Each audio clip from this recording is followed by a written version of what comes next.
Well, hello everyone.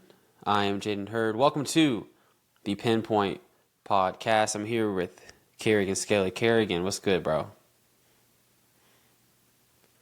Okay, I can't hear you. Are you either muted or it's me? It's not me though. No, it's not you, bro. It's me. It's all good in the hood, bro. That's good. Well, now it is because we can hear you. What are you drinking, bro? So today I have a typical lemon drink in my cup here, but I also put some electrolytes in there. It's important to get your electrolytes. Make sure you're getting that. Unfortunately, with our food supply being sorely depleted of minerals and all the things we need, you need to supplement things sometimes. That's what I'm doing. That's good, bro. I am drinking a lemon perfect, but I want you to guess what flavor It's I'm either drinking. blueberry or watermelon. Well, of course. There you go. I mean, You know, what there's- else, there- y'all? What else, There- right? There's some flavors, bro, that you're not aware of because you're not an OG in this space like I am. Oh, And there's one called Kiwi Starfruit, which was, as you would call, a banger. that sounds really good. Yeah. And now it's gone. I don't know why it discontinued it. And there's another one I really like a lot called Pineapple Coconut. You would have liked that one, too. that that does sound one- that sounds quite exquisite. I don't know what they were thinking. Sounds Whatever. tropical. It is. It's funny. Okay, y'all. So today this is a pretty look. If you're in here, this is the end of an era and a beginning of a new era for the Pinpoint Podcast. And I'm gonna get into that in a second. We got a few announcements for y'all tonight. One big one, two small ones. Okay. But first, let's just talk about what we're going to talk about today, right? We're going to summarize our topics, and then we'll get into these announcements. First thing is we're going to be talking about Mamdani becoming the NYC mayor. No, right? This is my reaction. Brother, What's Brother, that? ugh. what's that? Like, who decided this? Who decided this? Well, New Yorkers, of course, and they're going to eat. They're going to eat exactly what they ordered. So, we'll see. We'll get into that in a second. Vatican changes their mind on Mary, bro. Huh, man, this is Blasphemy. maybe the Catholics are coming around, bro. They've been saying what we've been saying this whole. They're now saying what we've been saying this whole time. Maybe. What are you gonna 6'7"? Is that what you? Yeah, 6'7", bro. Exactly. Okay. We're gonna get into some more good news. Alex O'Connor is actually So if you don't know who Alex O'Connor is, he's like the most trendy atheist right now. Right. Smart guy, but he denies God, Kinda. so he's a fool. But he actually said that Christianity might have some more. It just might be more plausible than he originally thought, based on his reading and stuff. And then we're going to be talking about this Hindu temple being built in this country. Huge statue. And our thoughts on that. And then we're going to do our segment of W or L. We're going to move that up, bro. Okay. We're going to move that up. We're going to talk about that. We're going to do our W or L segment after we do Mamdani. Is that cool? It's fine with me. Because it kind of does have something to do with it, with the Mamdani stuff. So, okay. All right, so let's get into these announcements, chat. Kerrigan and I have actually been, we've been talking about this for a while. Let's get to the small ones first. I want to build up to it a little bit. A little bit. So, first thing is, next week we are not going to do our stream on Wednesday. We're going to do it on a Thursday. I'm going to be out of town, and so Thursday regular time 7 p.m. is when we'll be live, and so don't miss next Thursday. If you come on here on Wednesday night, I'm not going to be here. Kerrigan's not going to be here, and we're not going to be here. I'm sorry. So don't come. Don't click on Kerrigan's channel unless you're watching a sermon or unless you're watching one of his preaching videos. Yep. Okay? All right. Anyway, Tuesday is our new live streaming day permanently. So next week we're going to be on Thursday, but after that we're switching it from Wednesday nights to Tuesday nights. Now for some of you this might be, dang, this sucks. Well, that's okay. You can always watch it back Wednesday if you want. But we have a lot of people, friends, that have church groups on Wednesdays, that have prayer nights on Wednesdays nights, and even Gen Z college students. They really do have things going on Wednesdays and Tuesdays. I mean, I'm not really doing anything. Kerrigan's not really doing anything. Why not, right? So we're switching it to Tuesday, and we literally, when did we make this decision, Kerrigan? Tell them. Like literally 30 minutes ago. Don't spit your drink out on your computer. That wouldn't be good. Yeah, about 30 minutes ago. So we switched it up. And then here's the big announcement. Y'all ready? Do I have a drum roll on here? I think I do. I do. Right here. Oh, it doesn't work? I don't know. Nah, that's fine. But anyway, we are adding a new guest. No, a new host. There you go. To the Pinpoint Podcast. Yes, sir. Yes, sir. Yes, sir. Wow, we're adding someone. But I want you guys to guess in the chat. I want you guys to guess in the chat who it's going to be. Yeah. So it's a hint. Here's a hint for y'all. It's not a sister in Christ. It's a brother in Christ. That's the first one. That's the first hint y'all get. Duh. I'm just going to keep giving hints until they guess it in the chat. You wouldn't let a woman co-host it, bro? You wouldn't let your wife co-host it? We should just make Megan Kelly co-host with us, brother. Whoa. Yeah, exactly. It boosts our reach, but that's about it. That's about it. Our reach to who? Exactly. Brother Christ says me. Just kidding. Come on, y'all. Who? Let's. Mark Romero said Brother Adam. No, it's not Brother Adam. That would be fire, though. We got to get Brother Adam up here at some point. It's a brother. Here's another hint. He looks a lot like me. And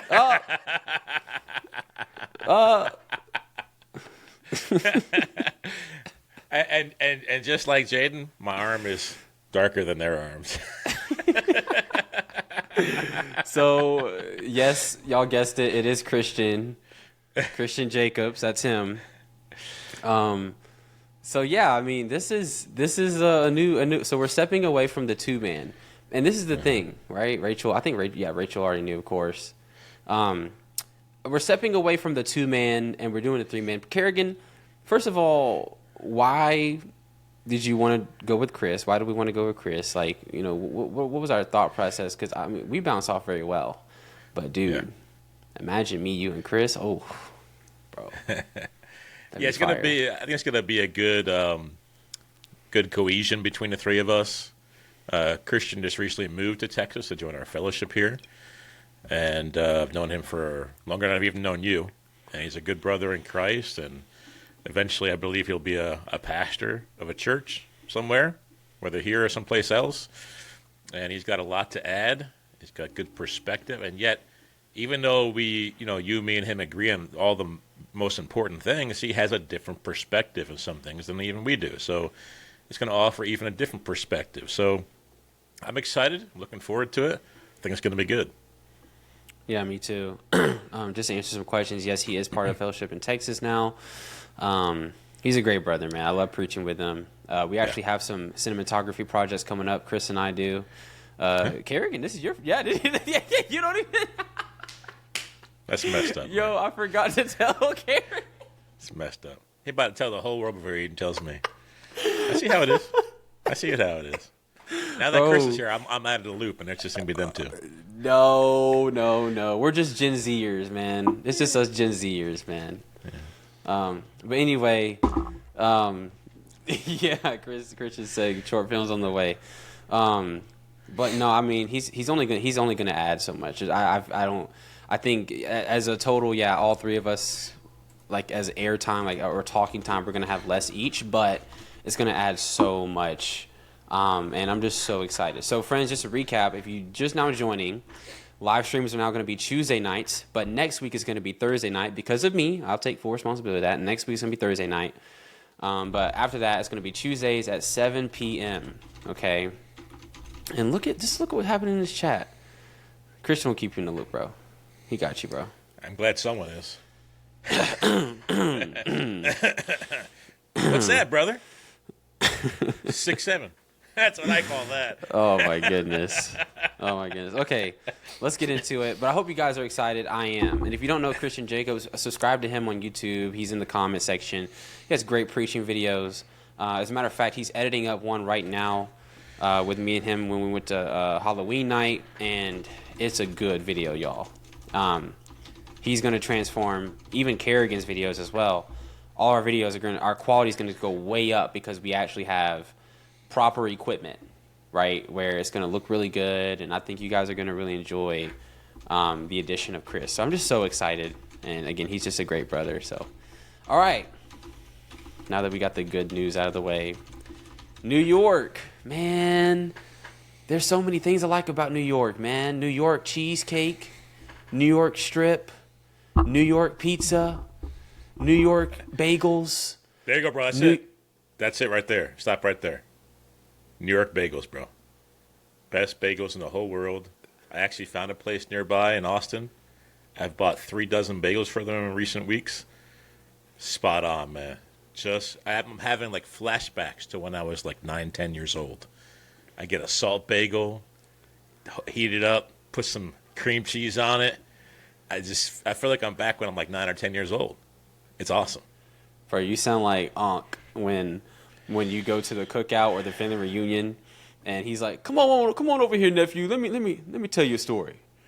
Let me tell you about back in the day when we went to when we used to go to the corner store, and we used to say, Auntie, let me get a Papa-Cola, a Skittle, and a gum."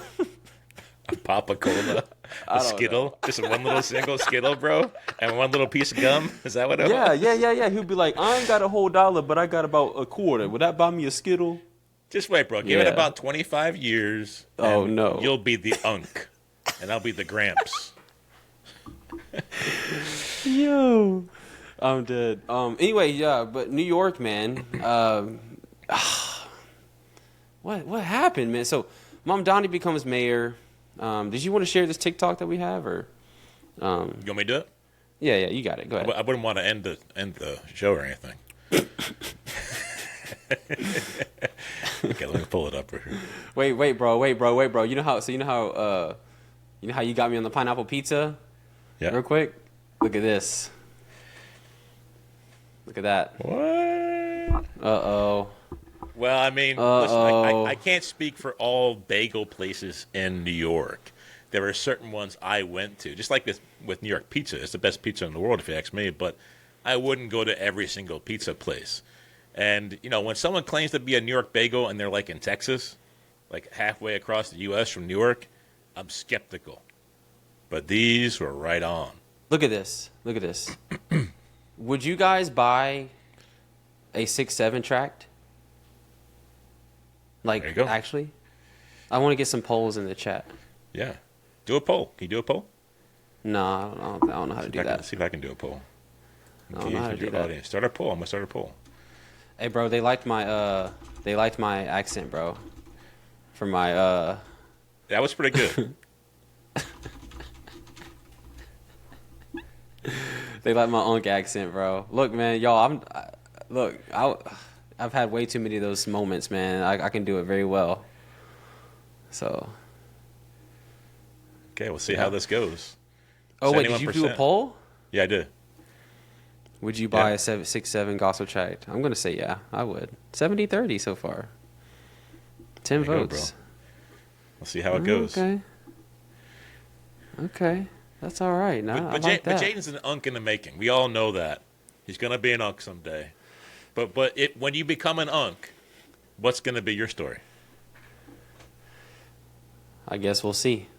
I can't say it now because I don't know what 25-year-old Unk Jaden is going to be remembering from right now. The stories, I'm still making those stories, man. Yeah. I'm still writing them. Okay. Got that. That's what that was, a cop out. All right, so you want to play this TikTok? Yeah, why not? Okay, here we go. Says he wants free buses. What's your opinion on free buses? It's going to be overcrowded. We had free buses before the 116. It didn't work out too well. If the buses are free, bus drivers are more vulnerable to assault. Yeah, because sometimes a passenger can get mad or upset because they couldn't get to their destination, wherever it is that they got to go, and the bus driver can get assaulted. And who pays for the free buses? We heard it's $800 million. The taxpayers. Unfortunately, people don't pay now getting on the bus. But who pays us then? What happens to us? So are free buses a good idea for New York? No. Bro, so she's asking how bus drivers feel about free bus rides. Like, that's so genius, first of all. I'd like to say that. But second of all, listen to their accents, bro. These are New Yorkers. Like, these aren't just... Yeah. They saying... You know, they're from New York, all right? These are New Yorkers. And They eat pizza and soda. It's right. And it's confusing to me, bro, because it's not practical. Okay, if you have free bus ride, well, first of all, they're very cheap. When I was in New York, public transportation in New York is very cheap, very cheap. Matter of fact, if I ever moved to New York, I would sell my car. Why would I need my car? Wouldn't have car insurance either, bro. Exactly, right? I'm saving so much money with public transport. And if I really need to be somewhere, I can handle spending $8 to $12 or $15 on an Uber if I really need one, right? But that is way cheaper than paying like $200 for car insurance. The average car payment in this country is $700, even though I would never have a $700 car payment. I would never have a $700 car payment. It's absurd. I'm just saying, right? Like, you're saving almost $1,000 a month just by not having a car in New York. So public transportation is very cheap. But anyway, I think you can buy unlimited passes too. Yeah. So when I was there, most of the people would just scan their phone, and it has a pass on your Apple Pay, or if you have Android, you have Android Pay. And so anyway, so free buses just makes sense, first of all. But second of all, who's going to pay for that? Taxpayers, of course. And then thirdly, and this is the most important thing, but it's not sustainable. Okay, if it's free, then first of all, you're going to overcrowd the bus, and the bus is going to take way too long to get people to work. It's going to be more dangerous because the more people that get, I'm just going to be real.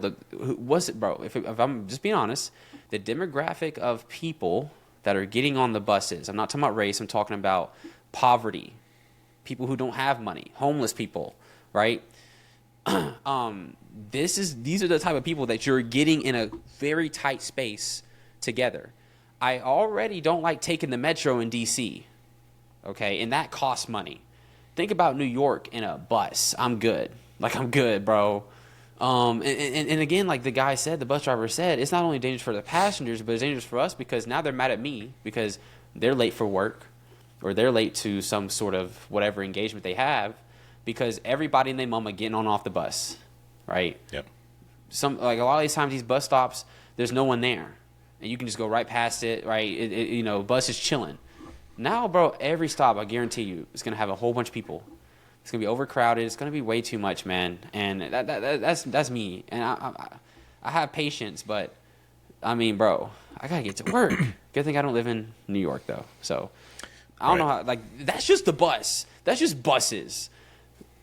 We're going to get into all the other stuff, but off the bat, what's your response to that TikTok and this whole idea of free bus rides? Well, first of all, nothing's free. That's a lie. That's deception. That's a trick. Someone's paying for it, right? And typically the ones who, like this, Mamdani calls himself a democratic socialist. Basically, he's a communist. And he wants millionaires to be taxed and corporations to be taxed to pay for these things. Here's the thing. When those people are the ones who are paying for these things, they're not the ones using the bus. And so the ones who are using the bus, it's not going to be good quality. Like anytime something becomes free, like quote unquote free, the quality always goes down the drain. Let me give you an example. When I was living in Louisiana from 2001 to 2005, in Louisiana they had free health care. Huey P. Long Medical. I'm not sure if they still have it or not, but back then they did. And it was horrible. Like if you went to the hospital, you were there all day. Like, I know sometimes emergency rooms have, they're backed up. But sometimes of the day, you can get there and you probably get in there pretty quick. But in Louisiana, it was all day. So it was horrible service, horrible quality, because the ones who are using it are not the ones paying for it, right? And so nothing's ever free. I don't believe this for a second. And like you said, if it is free, I'm probably not going to take it because it's going to be all kinds of problems on that bus. Just like the guys were saying, there'll be problems on that bus. Yeah, for sure. Another thing, too, is if I'm a homeless person, bro, and the bus rides are free, meaning you don't have to pay per stop or pay for a certain amount of time.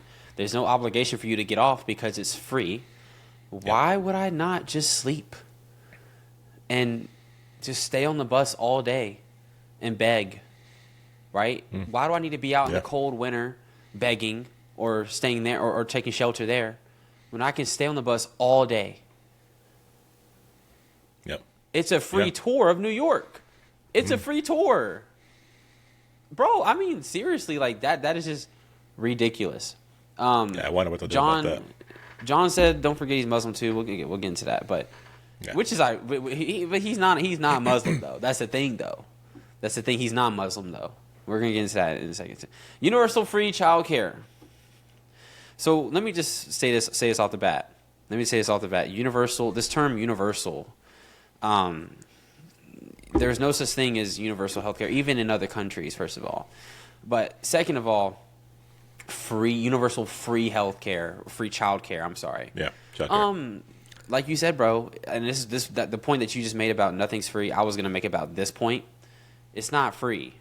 Okay? And this is, what his plan, you probably know, but his plan to pay for all this, because he knows it's not free. He's even admitted that, this is how we're going to pay for this. Okay, so someone is paying for it. Yeah. How we're going to pay for this is we're going to increase taxes on the wealthy by 2%. Okay, we're going to just 2%, and we're able to fund all of this stuff, right? That's his claim. The problem is, Mr. Mamdani, right, is that your policies are going to cause people to flee New York. And so who then is the burden going to fall on? Because I don't know if you know this, bro, but there's a poll that literally just came out right before the election that said over 700,000 New Yorkers said they plan on leaving New York City and surrounding areas if Mamdani wins. Now, that's a poll, and that doesn't mean that people are selling their houses or whatever, right? I'm just saying, though. And that's what people said. I can't speak on, like, whatever. I can't speak on what they're actually going to do. Just like Mamdani's saying a bunch of stuff that I don't think he's going to be able to do. Because at the same time, it's not just him, but he's under a whole system of government. Did you know that for him to increase taxes, he actually has to go to the state for that? Did you know that? He can't. They already done raised taxes recently, bro. Like, Democrats can't keep doing this and get away with it. I'm not just trying to say, oh, well, this is going to be a own on the Democrats. It's not about that. It's just, I mean, I want to go to New York. I like New York, man. I want to go back and eat some cheesecake. So anyway, that's why I care so much. It's food. I'm just playing. But I could go on all day about this. Universal free childcare. First of all, second of all, no one is entitled, first of all, to labor, right? And so if people who, like, let's just say, for example, bro, if you go to a hospital and you need, I don't know, you have like a really bad headache and you really need to be checked upon, right? The government cannot force that doctor to give you some sort of procedure, right? That doesn't make any sense. Same with the child care, right? The government can't put a gun to the doctor's head and say, hey, you have to do this. And so I'm just thinking, like, practically, let's just say there's no way to pay for this and some, like, are they going to have to do the procedure anyway? Like, because, in this country we have to have health insurance in order to get health care. And so it's just a little confusing to me practically how this is going to happen in New York City. I don't know how he's going to be able to do that. That's why I'm saying, like, I think he's just promising free ice cream and all A's on your report card in elementary school. That's what this sounds like. Yeah. It's one of the oldest political tricks in the book, bro. It's to promise more than you'll actually do, basically to lie, right? And to make empty promises. So if he's saying he's going to do all these things and he can't do it, well, then he's just a liar. And I think and we all know politics are liars, right? Politics, multiple blood-sucking creatures, and that's what most of them are, unfortunately. And this guy is no different. He's probably a big, bloated, swollen-up tick, been sucking blood for a while. And this says a lot about New Yorkers, that if this guy got voted in with the majority of votes, not that they had very good options, to be quite honest, but if this is the guy who they chose to vote in, then it tells you the majority of New Yorkers want stuff for free. That's what they want. They're not interested in working hard to provide for themselves and their family. They're interested in getting stuff for free. And so it tells me a lot about the voters who voted for him. Obviously, not everybody voted for him, but a majority did, and that's sad. But when it comes to these things, man, like I said, nothing is free. They all have to be paid for by somebody.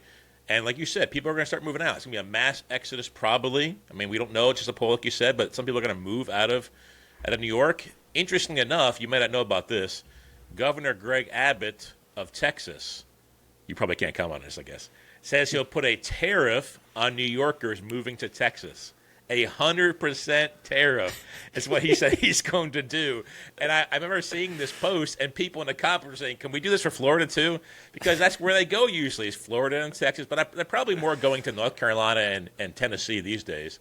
But that's interesting, because the question is, if you are part of the problem as to why New York became what it is, don't come to our state where we don't like those kind of things and make it messed up too. So I understand where he's coming from. I'm not sure if he can actually pull it off or not, but that's what he said. So a lot of politicians have these empty statements of saying what they're gonna do. Like when Trump got elected, he said, "Well, I'm gonna stop the Russian-Ukraine war on day one. I'm gonna stop Israel Hamas on day one." Well, Ukraine and Russia are still going on, and Hamas, the thing is kind of done, kind of not done. You know what I mean? So. It's all lots of empty, and I know Trump is trying. I'm not doubting that, but to say that and for people to believe that, it tells you more about the people who are believing it, I think, than the politician who lied about it themselves. Yeah, totally. And he also wants city-owned grocery stores selling all the groceries at wholesale prices. So, correct me if I'm wrong, Kerrigan. Sorry, correct me if I'm wrong. But this means that the government will be taking a loss because you have to pay the employees and you have to buy the product and then sell the product at not market value, but wholesale market value price, which means you're breaking even on product and you're losing money on salary, which is your largest cost. And so let's just say, for example, Prudence makes $20 an hour. Because their minimum wage is like what? Is their minimum wage 15? In New York, it's probably 20. Oh my goodness. Yeah, New York's done, bro. Bro, you're losing so. But this is the thing. According to him, they're not losing money because guess who's paying the employees? The taxpayer. And guess who he's increasing taxes on? The wealthy. But this is just not reality, friends. The top 1% already pay 24% of New York's. I'm sorry, no, 0.1%. The top 0.1% who make over $250 million a year in New York. They pay New York's taxes they pay a quarter of it. Another quarter of New York's taxes are paid by the 99% of people that make less than $60,000 or so, or $70,000, $80,000.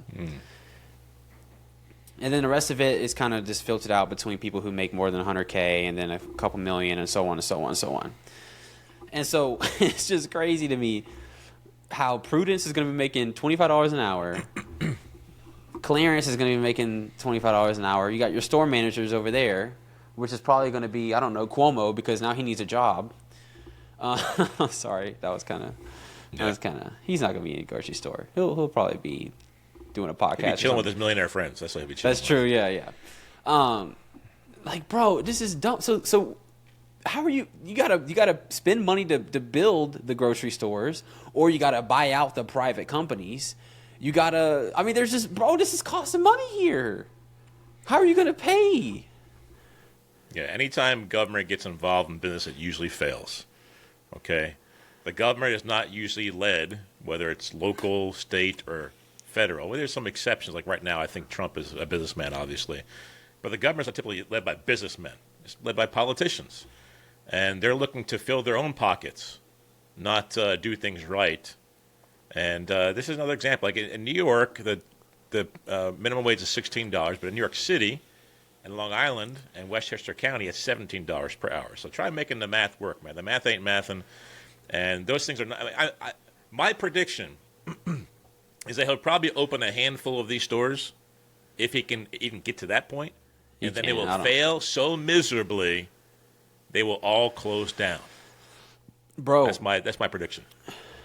Let's just say he opens up one, bro, and you can get a steak there for maybe 30% less than you would at a HEB, right? Yeah, like $10 for a ribeye. Guess what, bro? The supply is going to go way down because the demand is going to go way up. Okay?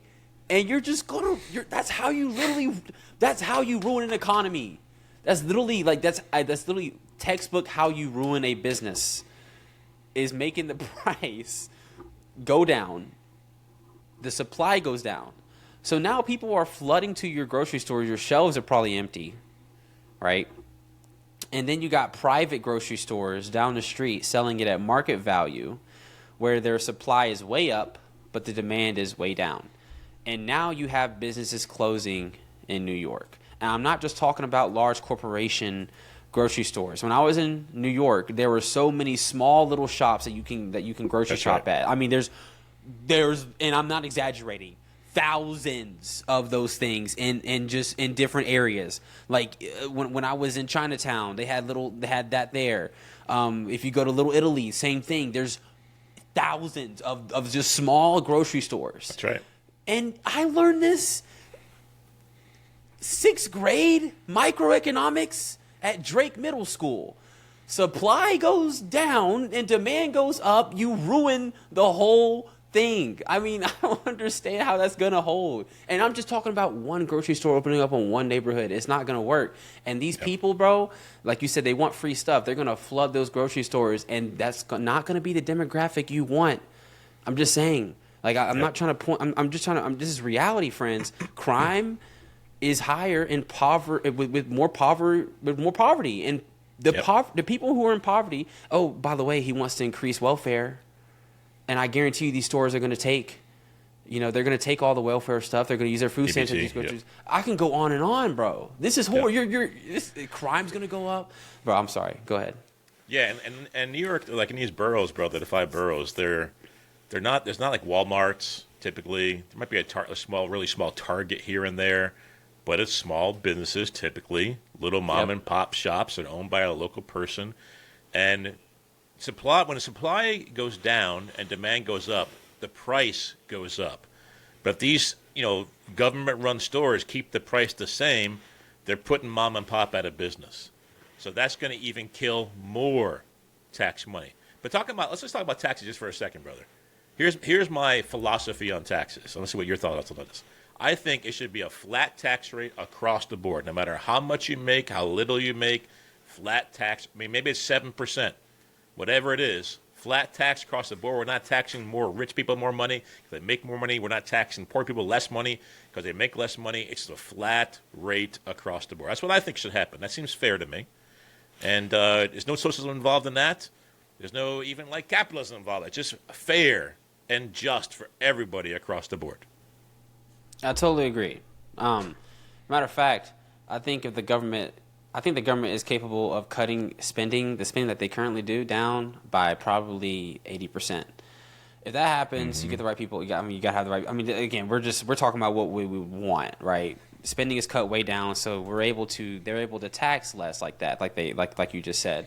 But yeah, for example, if I make $100,000 and we have a flat tax of 10%, I'm paying $10,000 a year in taxes. But if you make $60,000, you're paying $600, right? Wait, I'm sorry. No, wait. That's 10%.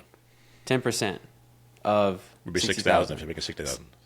Yeah, so 6,000 instead of 10,000, and so you're already paying less than I am anyway, right? So it makes total sense, and it's equitable, as they say. No, it's not equitable. Actually, it's equality. But another thing on this too is, this is my philosophy. Just saying on taxes, I think the only taxes that there should be, and this is a hot take, and again, you got to cut down spending a lot, is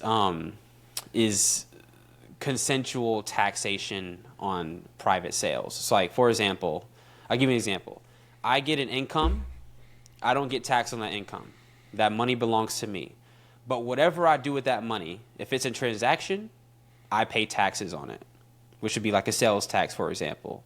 Right. Or if I buy a car or a house, right? Or if I have like a property tax, right? I decided to pay for that, and I take on the taxes of that land. But the income itself is my money. But I decide however it goes out, which comes with a tax. Does that make sense? I don't think I think income taxes are just stupid. And as a matter of fact, I don't know if you know this, income tax didn't even start until World War II to fund a war. I think that's what it was. I don't remember, something like that. Somebody can fact check me. But we rejected this back in 1700s, bro. Bring it back. Yeah, I think if the Tea Party guys were still around, man, there'd be multiple Tea Parties right now. Start hurling some tea, man. Yeah. For real. Taxation without representation, for sure. But no, yeah. So, but of course, the law is what it is right now. So render to Caesar's what is Caesar's, right? Render to Mamdani what is Mamdani's, okay? Or leave. Okay, grocery store person, give him your money. Anyway, bro. Another thing that he wants to do is freeze rent. Mm-hmm. So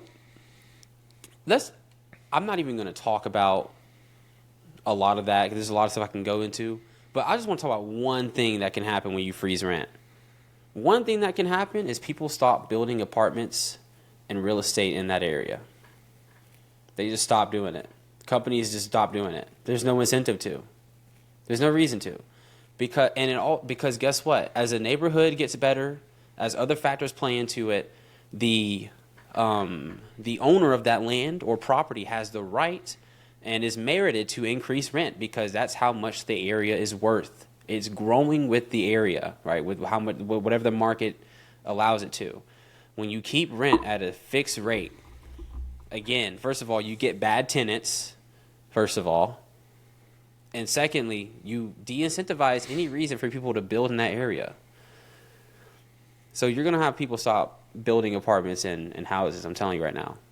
That's like one thing that's definitely going to happen, for sure. And then it becomes overcrowded, right? There's not enough housing for everybody. Unless, of course, like I was saying, there's a mass exodus out of New York. Then there's plenty of space for everybody. You might have special deals going on like they have in Austin, Texas, where you get 2.5 months free rent when you first move in. I doubt that'll happen, but yes, you're right. And I understand why people would agree with this. Maybe they think they're being abused because they live in a certain apartment and the rent goes up too much, but that's part of capitalism. If that happens, you can choose to move someplace else. And guess what?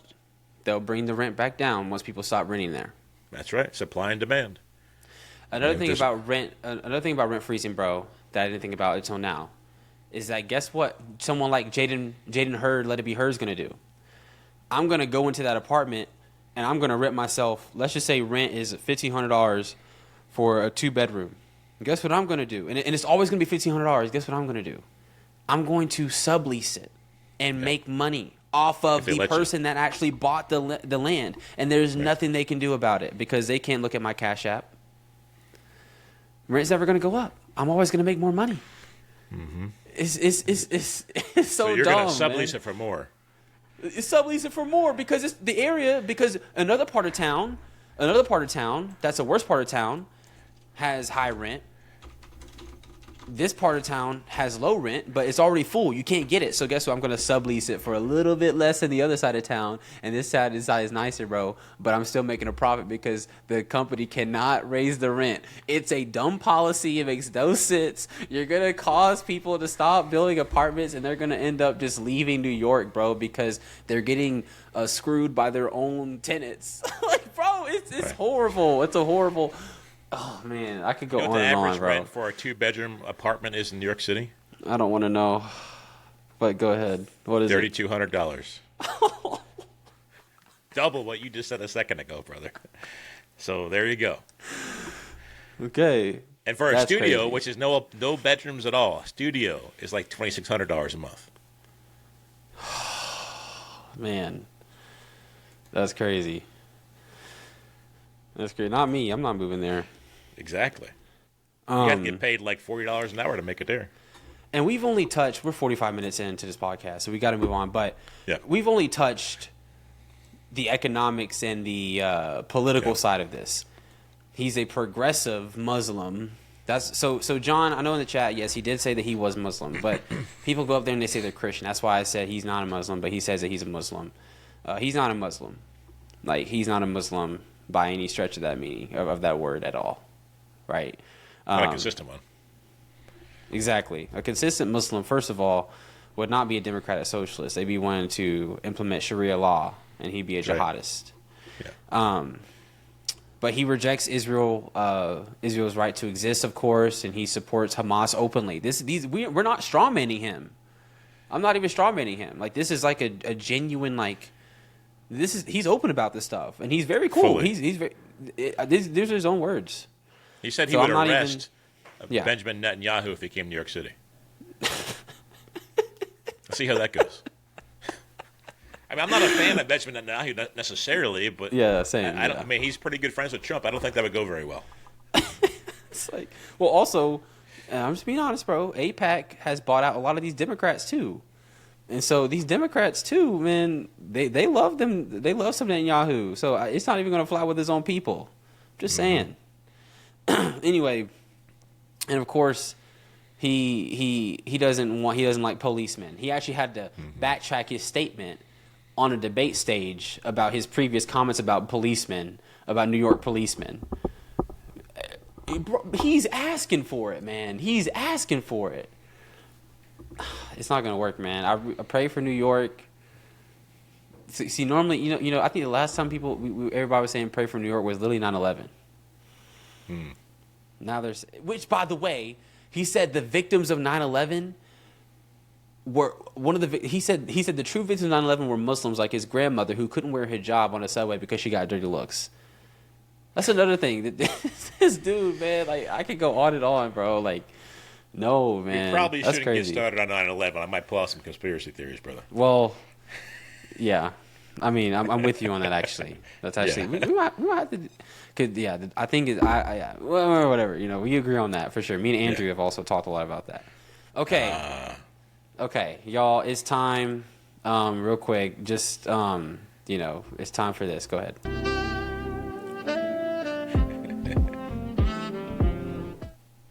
Yes, sir. We got the W or L segment here. This is a new segment that we're adding where we literally I ask questions.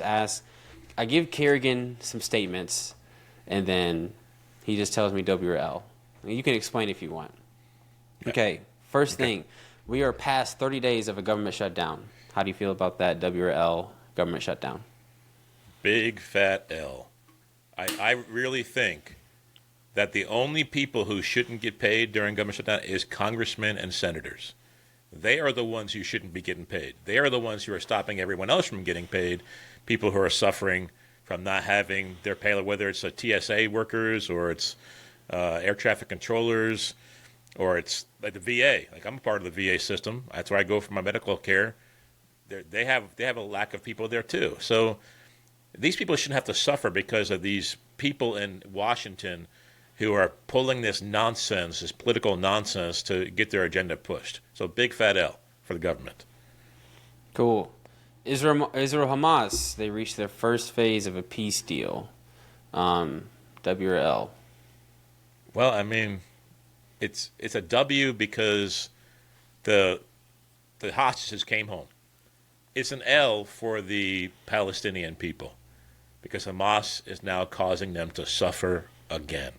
And since that's happened, I think Israel has actually, dropped some bombs recently on Hamas again, who are still in Palestine. So it's just like a facade, man. Like most wars that get settled and they have peace treaties or agreements, they're just stalemates, just temporary stalemates until wicked men want to do wicked things again. Pineapple pizza. W. Big fat W. It is. And my prediction is that someday you will agree. That's my prediction.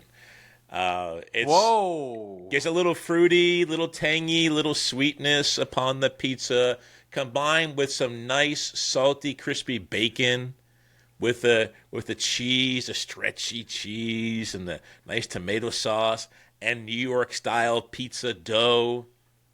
Can't beat it, man. Can't beat it.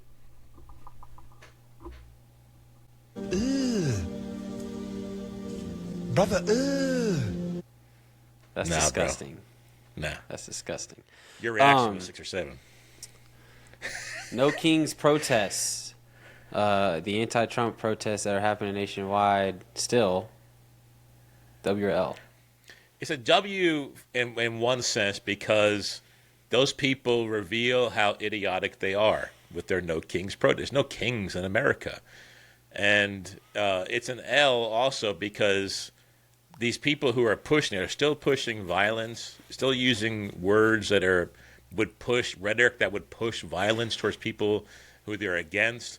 So it's an L, and that's but the W and it gives us Christians more opportunities to preach and things to respond to by talking about the King of Kings and the Lord of Lords, Jesus Christ. He is the only king there will ever be, and he's coming back to rule this world with a rod of iron. You better be on his right side. That's right, bro. 10 Commandments in classrooms. W or L? I mean, I think you can go back and look at the statistics. Back when they had the 10 Commandments in the classrooms, people behaved better. They had the law of God always before their face, seeing it all the time. They didn't even have to read their Bible every day because kids were seeing the 10 Commandments. Now, in our day and age, I'm wondering how they're going to respond to it. They'll probably just reject it and think it's fairy tales or whatever. It might help restrict them a little, like get them reserved in their wickedness a little bit. But really, when it comes down to it, I don't think we should be sending our kids to public school anyway, right? They should be, schooled at home. I reject the public school system. I reject what they teach. I'm not saying every teacher's wicked. There's no Christian teachers out there. But the whole system is not biblical at its heart. The heart of educating children should come from their parents. And their parents know what the Bible says and what they want their children to learn. And so they're in charge of it. Let the wife stay home. Husband, work as hard as you can and be frugal and spend your money wisely. Save up, invest. Make a way where you can have your wife at home teaching your children. And then listen, it's not just about 10 Commandments. Their primary influence is not some teacher you don't really know who could be some kind of crazy woke person. Their primary influence are not their peers who they see 8 hours a day, 5 days a week, 10 months out of the year. It's you and what you teach them, which is the way it's supposed to be. That's good, bro. Dipping fries in a milkshake. W or L? That's gross. I would never do that. That's disgusting. Ew. The only thing that belongs on my fries is some good sea salt or pink Himalayan salt. And maybe, just maybe, I would have some barbecue sauce or ranch dressing on the side. Other than that, bro, it's not, potatoes do not belong with ice cream. That is absurd and ridiculous. Close your jaw, bro. Bro, you might catch a fly. This is what I'm dealing with, people. I'm dealing with a brother who doesn't like pineapple on pizza, but wants to put his French fries in ice cream. What's wrong with you? What is that?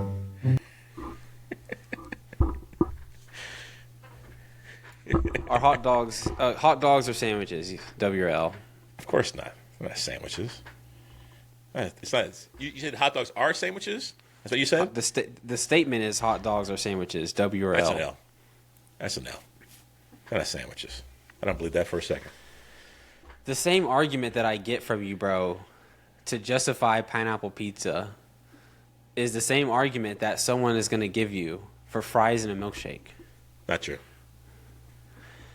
All right, moving on. Maple syrup on bacon pancakes, W or L? Bacon and pancakes? Yeah. Like bacon in the pancakes? No, not bacon in the pancakes. But you know how you have bacon and pancakes on the same plate? Or eggs and pancakes on the same plate or something? Yeah. Syrup, maple syrup on that, W or L? So I had pancakes and bacon this morning. Homemade. And it was delicious. And I had syrup on my plate. I prefer my bacon separate from the syrup. But the problem you run into is that syrup goes all over the place, like a moat. And so the bacon gets in it, but I'm like the type of person where, like, you know, dab my bacon off on my pancakes to get the syrup off at first. I like my bacon just cooked, and that's it.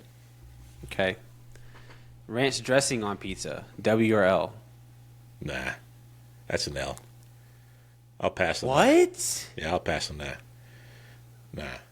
I'm not the kind of I like the regular pizza with the tomato sauce, the cheese, and toppings, and a New York style crust. That's what I like, man.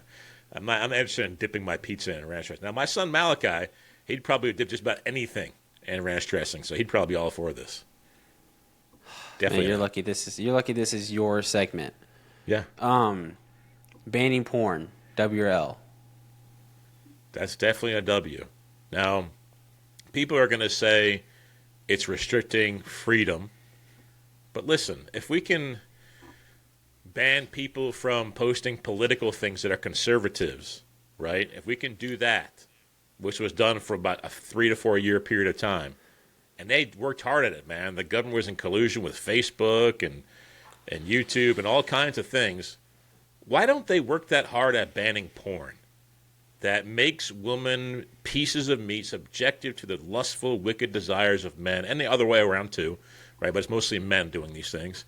And protect those people maybe who were on video and they didn't even know it, right? People who were subjected in some way to that. And so, yeah, I'm definitely for banning porn. I think it should be illegal. It really should be. I think a lot of people who get into it, even willingly, and get paid money for it, they don't know what they're getting themselves into. That they don't realize that the videos are going to be shown forever. Like, you can never take them down. And it's going to ruin their lives because of a stupid decision they made long ago. Cool. Yeah, totally agree, man. But hey, that was the W or L segment. I hope you guys like that. We're going to try to do more segments like that. Yeah. You know what I'm saying? I know y'all like my...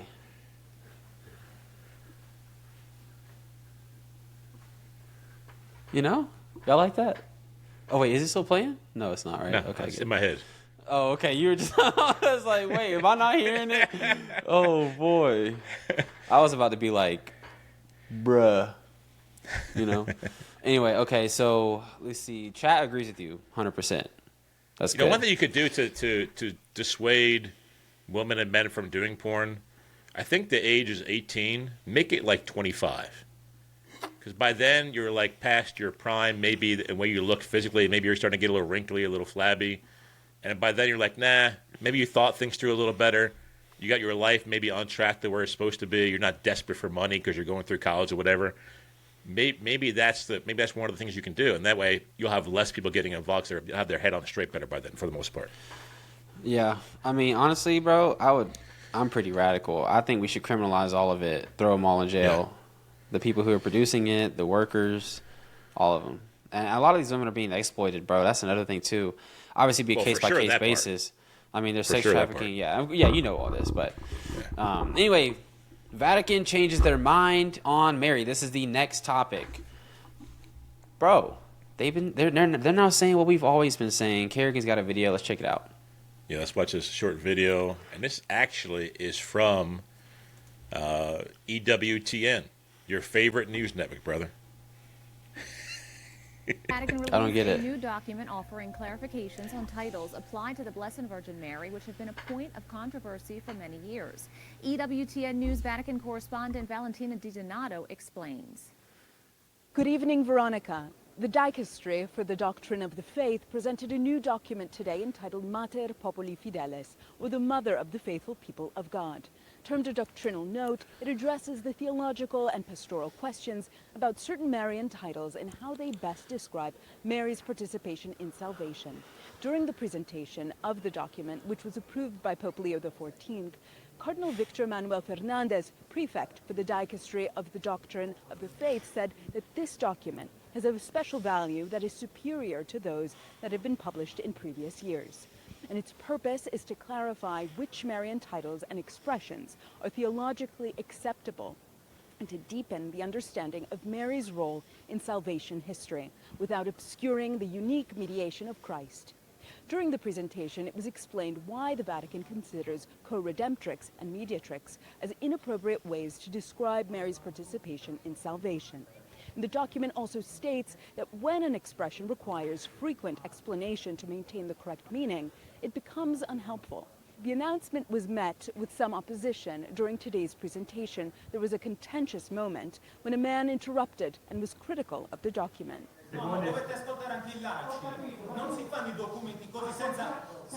How dare you say Mary Mary's didn't contribution to redeem human us? salvation, specifically the title of Co-Redemptrix, has been a point of theological debate for decades.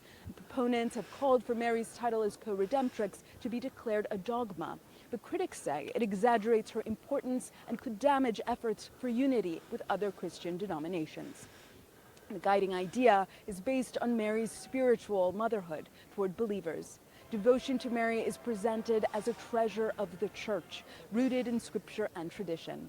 Mary's cooperation in salvation is real, the document stresses, but subordinate to Christ's redemptive act. She participated uniquely in his mission from the Annunciation to the cross, but not as an equal partner in redemption. In Rome, Valentina Di Donato for EWTN News Nightly. So, wait, why did you say that was my favorite? Well, because it's the official news network of the Catholic Church. That was just being funny. Oh, I didn't even know that. No, hey, bro, before we get to it, hold on. I got the results for the poll. Okay, I think yeah, it's a sign from God, bro. There are 32 votes. It's 50-50. It's 6-7. Nah, that's not. Nah, that's not. Now, if it was 67%, if it was 67%, yes or no, then that would have got me. Well, it was 67% earlier, and I thought I should end it right now, just so I can make the track. But people started voting against it. What's up with that? Okay, anyway, go back to the Catholic Church, bro. Go for it. So, is that guy now a Protestant? Because he was going against the official church teaching, right? Yep. All right. But also, bro, I wanted to show y'all this real quick. This is a funny TikTok, man. Y'all, the Catholics now are saying that the Catholic Church is now saying that the term co-redeemer undermines Christ's ultimate redemption that he did for us on the cross, and that there's only one mediator between God and man, Christ Jesus, right? And the Catholics are now saying what we've been saying this whole time. So I want y'all to see this. This is funny.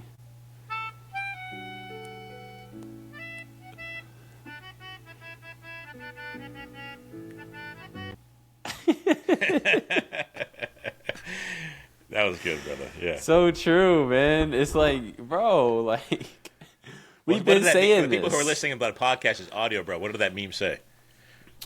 Basically, it had a guy taking off his glasses, looking dumb at the camera, and the caption was like, "The Catholic Church is now saying that Mary's title of Co-Redemptrix undermines Christ." Yeah. Huh? Yeah, it undermines. Far. Yeah, they're taking it too far, and it undermines Christ's actual atonement on the cross. And and then it has Christians with a semicolon, and it has us like looking dumb at the camera, like really, like we've been saying this. Like, okay, now you get it. So, yeah. My main thing with this, brother, is like, the one thing I hear from Catholics more than anything else is like, well, how do we settle disputes? What do you do when you have Christians who have different perspectives on a scripture, on a doctrine? How do you settle it? because you have all these thousands of different denominations with different opinions and different things, and the Catholic Church is unified. They're unified. Well, they're not unified. There's lots of people who are going to hate this, who are going to rise up against this. And the article that I read about this, it even said things like the guy who was disputing in that video, he said that this document does not please God. And the title of Mary as Co-Redemptrix, it is God's eternal truth, which the church has approved for centuries. And then he said, you must... Go ahead, bro. Wait, but apostolic succession, right. And hey, it's a continuum of one holy, apostolic, universal Catholic Church. Yep. Sounds like there's some protesting going on here, bro. Sounds like there's some reforming going on here, bro. Where the Catholics at Auburn at, man? Where the Catholics? Where they at? Where are they at when we need them, man? You know, they're going to step up to the plate. Whose side are they going to take? They're going to take the guy who's disputing it, or are they going to take the side of the guy who's just signing the document, the Pope himself? Exactly, but bro, that's the thing. Like, who are we to question? Like, look. Apostolic succession, man. I'm going to trust what the Pope says on this one, Kerrigan. Because you know what? I trust that God has kept each holy apostle from Peter. And what he's saying about Mary has to be true because of the authority. Because, hey, bro, look, solo scriptura, bro. That's no. Yeah. No. We need to rely on church tradition. I'm going to stick with church tradition on this one, bro. I'm not, but if you want Catholics, go with that heretic Protestant over there. Go ahead. He's against it. He's against it. You know. And there's some church leaders in this one article I read were saying that some Marian devotions expressed intensely through social media can sow confusion among Catholics. Now I'm confused now. I thought Catholics were completely unified in everything because whatever their Pope, whatever the leadership says, it goes. And this reminds me, like, it's just like the Mormon Church, man. Like the Mormon apostles through the ages have said different things. The Mormon Church today does not follow Joseph Smith or Brigham Young when it comes to polygamy. Yep. They don't follow him when it comes to that kind of stuff. There's many other things they don't follow either. There's some fundamental small sects that the mainstream Mormons call heretical these days. But we have the same thing going on in the Roman Catholic Church. This has been going on for centuries, but now all of a sudden we're changing it. And then the question becomes, brother, is he speaking ex cathedra from the chair? You know, is he speaking authoritatively as the supreme teacher of the church when he's signing this document? Because I can hear it, man. I can hear it in my ear right now. You go to the streets, we talk to some Catholic, maybe you're in Auburn even.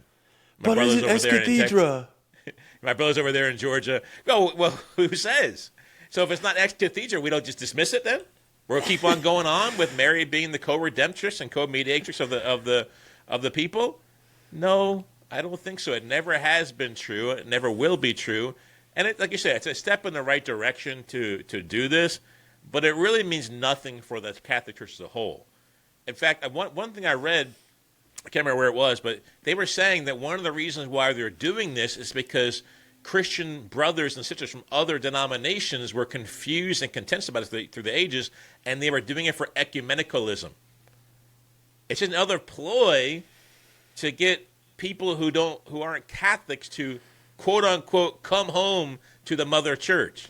Well, we ain't falling for it, because no matter how much you change these false doctrines, you still don't have the true faith. You still aren't born again. And in the article I read, it said that we still want you to call her things like Mother of God and Mother of the faithful people of God. Please tell me where that's found in the Bible. Well, they'll use Revelation 12, where it says that she gave birth to Jesus, and she has a crown, so that's where they get the Queen of Heaven from. And then later on it says that Satan will go after all the rest of her offspring who keep the commandments of God.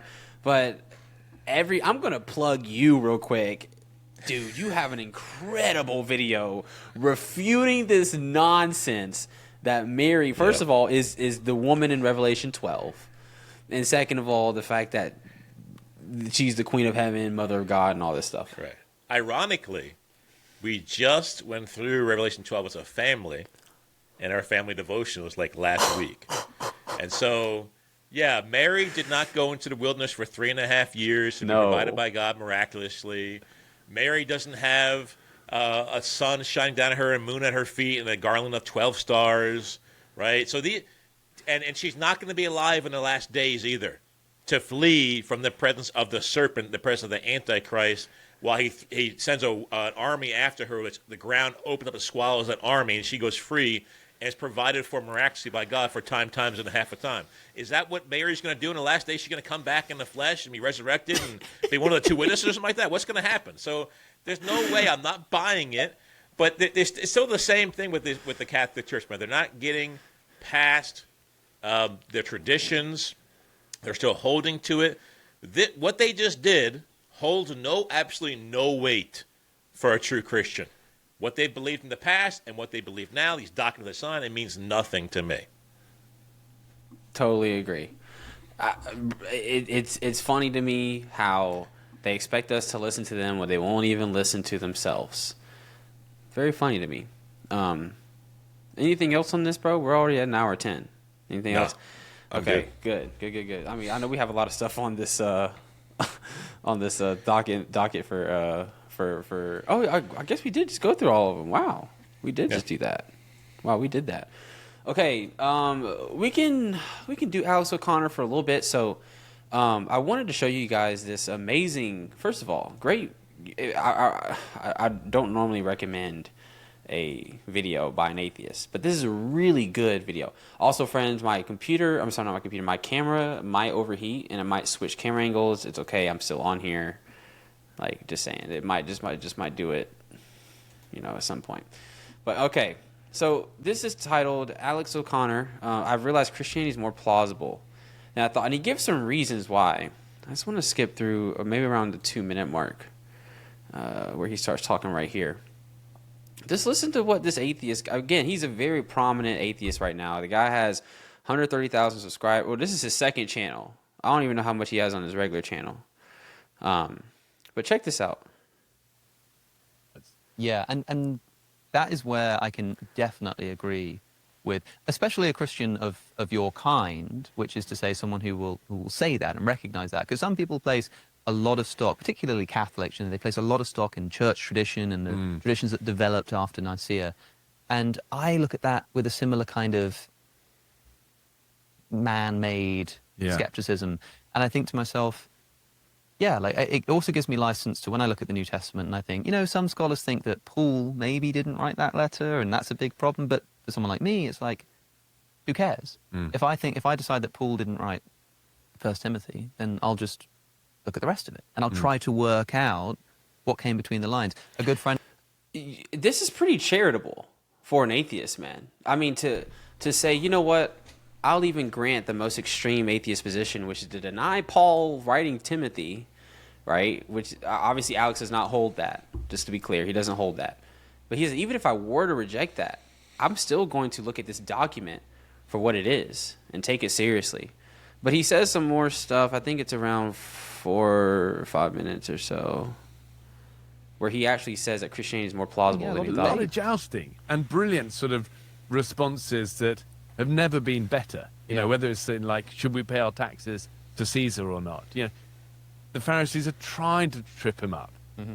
And yet sort of that response of just like, well, whose head is on the coin? Pay to him and pay to God what is God. It's sort of brilliant. Yeah, there's a brilliant. And I would think that I see a beautiful alignment, actually. I think if we would go back in time travel, you'd be running wild with it. Well, if the science ever gets there. Yes, look what he's about to say about if he could go back in time. Look what he's going to say. Yeah, and we managed to go back in time. When people say, where would you go? Yeah, where would you go? Come on, what would you do? Of course, you'd go to meet Jesus. I love it. What point? Where would you go? Would you go after the resurrection, or would you want to be there at the beginning? What about in the 17 years? That's interesting. I think that the moment that you'd want to witness, if you could only have 5 minutes, would be the moment of the crucifixion.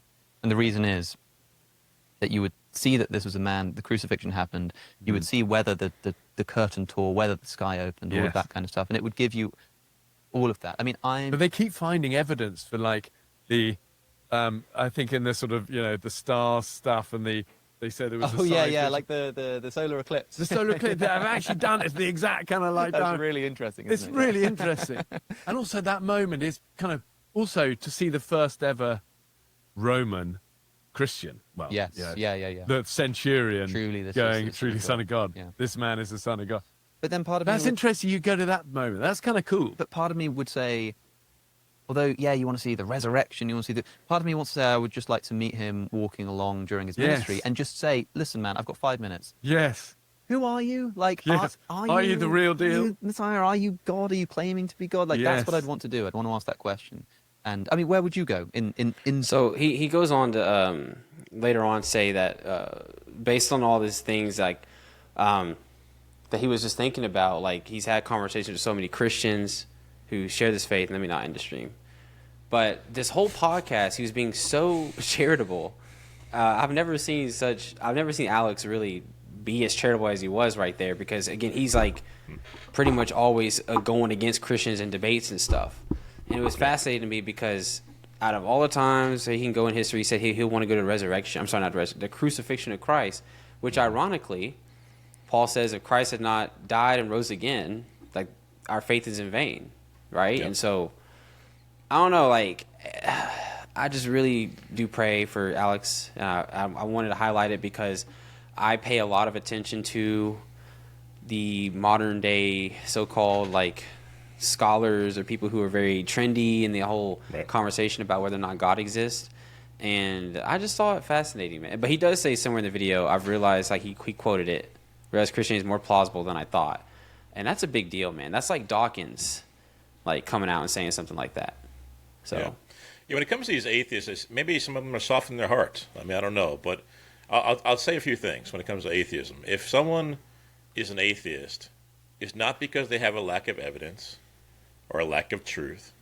It's not because they just stand before Jesus Christ and talk to him in person. I mean, wouldn't we all like to do that?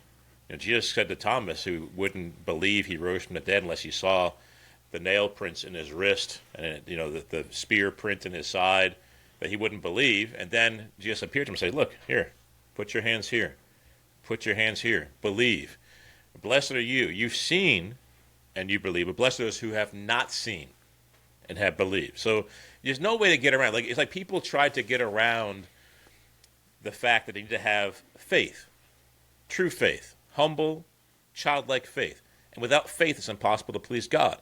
And so atheists are not people who have a lack of evidence, who have a lack of proof. I was talking to one guy at UTSA yesterday, UT San Antonio, who basically was trying to say his brain, the way it's made, won't let him believe. I don't believe that for a second. The Bible says they suppress the truth in unrighteousness. Yeah. So maybe there's hope that Alex O'Connor, which I don't know a lot about him, I haven't watched any of his debates, maybe he's softening his heart. But if he does become a Christian, it won't be because he somehow was objective, because the Bible says that the carnal mind is enmity against God. Yeah. Right? They're not objective witnesses that they can just, you give them a bunch of information overload and they'll eventually, oh, this information is so overwhelming, I'm going to believe now. No, they need to see themselves as sinners in need of a Savior. And so maybe he'll come to a knowledge of truth eventually, and maybe he'll become like a Christian apologist. But the presuppositional method on these kind of guys, any kind of atheist like this, no matter how famous or popular or well-known or how smart, quote-unquote, they are, should work just fine. The problem is not our ability to convince them. The problem is their willingness to humble themselves and see the truth that God is giving them. Yeah, totally agree, man. Okay, Hindu temple. This is the last topic of the day. We had a loaded podcast. If you guys are just now getting here, just to recap, next Thursday is when we're doing the live stream instead of Wednesday. And then we're moving our podcast after that every Tuesday night at 7 p.m. And we're also adding another host, Christian Jacobs. Yep, pretty big deal. Not much build up at the end of it, though. Right. Not much build up. It's fine. Look at that thing, man. So what is this, bro? You wanted to do this topic. What is it all about, man? Well, we got a Muslim governor now who is blatantly okay with a lot of things that we covered. And if you guys haven't seen that, go back and watch it. You can just go back. But now they got these are plans to build a Hindu temple, and not only just a temple right there, but also have a community for miles and miles and miles of stores, of a whole community where they just have trading stuff and all types of stuff, and they're planning on buying all these acres of land for this whole development. Just like, I can't speak on that because it's Texas, but something similar is happening near where I live. Let's just say that. Yeah. With another religion. And it's just like, it's just not looking to cash money when it comes to these false religions honestly taking over. Let's just be real. You saw what happened with Europe. Europe is, I would say at this point, Islam is taking over Europe. And so, yep. Not that Hindus are, violent necessarily, but it's a false god. It's well, you know what I mean. Like I'm talking, like, we're talking about on average, like your average Hindu. They're not trying to. I don't think they're. You dealt with some. I guess you dealt with more Hindus than I have, bro. Usually, no. Just read about Indians and Christian Indians in India. And what they're going through, brother. Back. It's not pleasant, man. Hindus hate. Those who are devoted to Hinduism, they hate Christianity for sure. Well, I'll take that back. I'll repent of that. But yeah, I mean, I'm just saying, like, when I think about a Hindu, I'm not thinking about them in the same way I would like a real Muslim or anything. But thank you for. I was going to ask you if you could. So, look at that, man. Just in the middle. Isn't this like in North Carolina or something? I can't remember where. So this is 30 minutes southwest of Raleigh, North Carolina. Yeah. Which I've lived in that area quite a bit in my life, actually. Yeah, I went to Raleigh for a conference once, for a media conference. So let's give them some facts, bro. So the 130 acres that has been purchased, they're already building on it. The Indian population in the Raleigh area is about 60,000, which is 2.6% of the population there. And there's lots of Hindu temples in the Raleigh area. The statue will be 155 feet tall.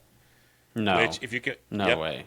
Which, if you compare it to the Statue of Liberty and you include the base of the Statue of Liberty, it's about half the height of the statue, which is 300 feet tall, with the base. Now, if you take the base away from the Statue of Liberty, it's only 111 feet tall, which means this, being 155 feet tall, is actually taller than the Statue of Liberty. And so this statue you see here on the screen, this guy's name is Lord Murugan, who is a prominent Hindu deity. He's revered as a god of war, victory, and wisdom. So interesting. And then, like you said, there's going to be a whole compound. There's going to be, playgrounds. There's going to be a wedding venue. There's going to be picnic areas. There's going to be, I think, walking trails. It's going to be a whole big community in North Carolina. And, I saw one person say, I don't think that the founding fathers had this in mind when they talked about freedom of religion. But hey, nope. when you allow freedom of religion, this is what happens. Yeah, well, this is definitely not what they were talking about, and this whole idea of separation of church and state, it's also not what they were talking about either. We can get into that in a future episode if you want, but they're definitely rolling around somewhere in their graves, quote unquote. But I really do think that this stuff right here is like probably the best argument for the so-called Christian nationalists, bro. Mm-hmm. That say, well, look what happens when you go hands off and stuff like that, and so I'm like, you know what? I kind of understand. I get where you're coming from. Again, and we made this argument a couple episodes ago, bro, or a few, but cultural Christianity is good for the country in the sense that it brings things that are better than other religions would, right? I'd rather have cultural Christianity than Sharia law, right? For sure. And so forth. And so, of course, I prefer these things. Elle asked, who set up the statue? Or I guess it hasn't been built yet, but... No, the statue hasn't been built yet, but they're building the compound and everything that's going on there. That's definitely an L. If that was in the WL segment, that would have been an L, big old fat L. No, that's crazy. And you know what? I guarantee you it's going to be a very touristy.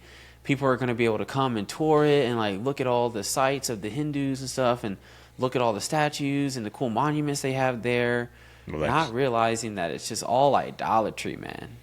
It's a false god. It's. I'd only go there to preach and then kick me out immediately. Guaranteed. Oh yeah, for sure.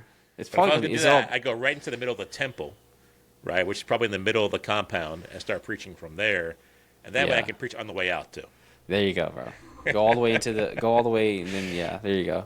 Right to the heart of the beast. That's good. You need to make a Hindu tract when you go out there too, bro. Yeah. Start placing all over the place. Yeah, it's good. That's weird, man. And also it's interesting how, because don't they have like millions and millions and millions of gods? Yes, they do. I recently, like last semester at UT Austin, I met a Hindu for the first time, supposedly a Hindu. He called himself a Hindu, who believed in monotheism, but he's the anomaly. This is just one of the gods, right? Of the millions of gods they have, it's a deity. That's what it said, not the deity. And so yes, they have lots of deities. This one is like I said, one of war and of victory and of wisdom, and that's kind of concerning, right?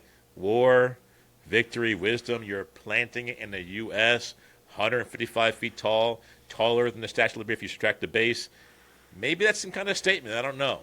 I mean, I couldn't find kind of weird things on their website, but if they were going to do some kind of crazy thing, like they're trying to show they're going to start having victory in America, or they're going to bring war in America in some way, they probably wouldn't announce it openly anyway. I wonder how like Kash Patel feels about this. It's Valhalla. I'll see Charlie in Valhalla. Yeah, what in the world? Or is Ramaswamy gonna be there? Gonna be there like little? I don't know. Maybe he'll want to be the governor of North Carolina instead of the governor of Ohio. It's funny because those are the only two Hindu politicians I know, and they're both Republicans. So again, I just wonder how they feel about that. That's weird. But yeah, like you said, bro, it's the imagery. It's the out of all the millions of gods you could have chose from, you choose the god of war. You make him make him taller than the Statue of Liberty.